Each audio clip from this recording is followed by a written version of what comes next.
Sistem ekonomi merupakan sebuah landasan pijak dalam menjalankan kegiatan-kegiatan ekonomi seperti produksi, distribusi, konsumsi, dan investasi, sehingga tercipta suatu perekonomian yang teratur, terarah, sesuai dengan tujuannya. Untuk menilik sejauh mana urgensi dari penerapan sistem ekonomi Islam, kita perlu tahu dulu nih realitas dari kawan-kawannya, seperti sistem ekonomi kapitalis dan sistem ekonomi sosialis yang memang sudah ada dengan begitu gagahnya di kancah perekonomian dunia. Konsep sistem ekonomi kapitalis memberikan kebebasan penuh bagi para pelaku ekonomi untuk melakukan kegiatan dalam rangka mengelola sumber daya untuk kepentingan dirinya sendiri.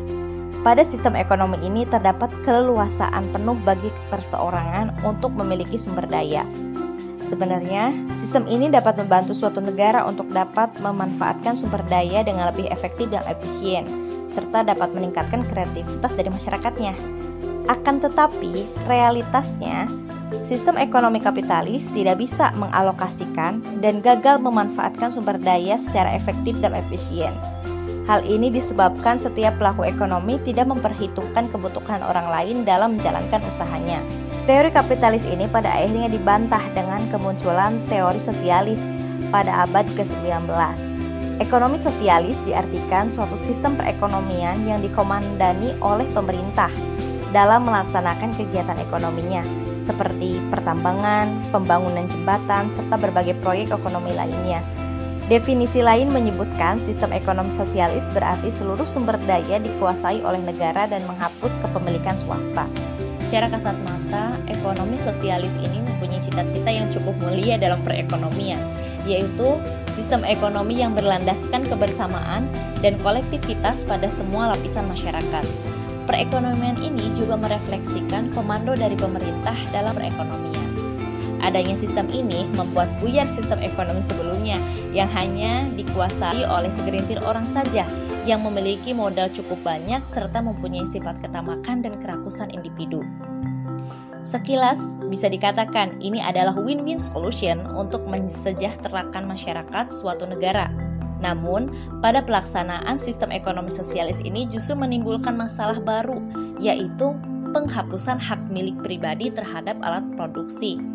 Sehingga sosialisme menjadi sinonim bagi stagnasi, inefisiensi, birokratisme, mungpungisme, korupsi, kolusi, dan nepotisme. Sekaligus penyakit tradisional negara birokrat mencolok seperti keangkuhan penguasa, ketidakpedulian penderitaan masyarakat kecil, karena yang dipikirkan bukan pemuasan kebutuhan rakyatnya, melainkan rencana dari pusat.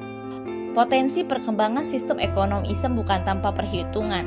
Beberapa ahli mengatakan bahwa sejumlah lembaga keuangan utama di negara Barat, Timur Tengah, dan Asia mengakui keunggulan bisnis keuangan Islam mempunyai keunggulan dan peluang yang sangat besar dalam meningkatkan pertumbuhan ekonomi. Salah satu keunggulannya adalah populasi penduduk Muslim yang banyak, terutama di Indonesia.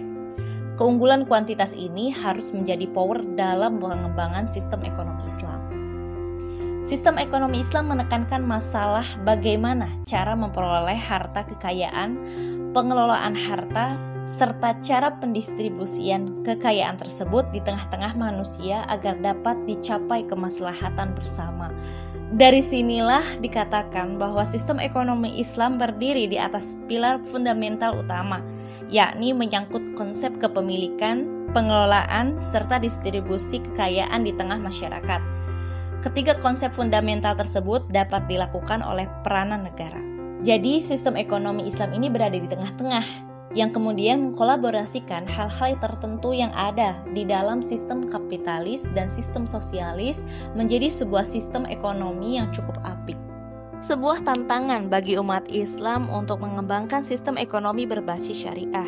Tantangan itu semakin besar manakala umat Islam melihat realita yang ada bahwa sistem ekonomi dunia saat ini masih dikendalikan oleh sistem kapitalis. Umat Islam sendiri masih terpecah belah dalam mengimplementasikan sistem ekonomi Islam. Ada ketidaksamaan persepsi dalam hal pelaksanaan ekonomi Islam ketika dijadikan sebuah sistem. Sebagian menganggap urusan agama harus dibedakan dengan urusan ekonomi dan politik. Sementara yang lain berpendapat agar agama justru harus masuk dalam segala sektor kehidupan termasuk perekonomian. Perbedaan persepsi dan pendapat itu memungkinkan terjadi karena penamaan ekonomi Islam sendiri termasuk kategori baru. Sehingga perlu adanya waktu sosialisasi dan pengarahan untuk meyakinkan semua kalangan akan pentingnya perubahan sistem ekonomi menjadi sistem ekonomi berbasis syariah.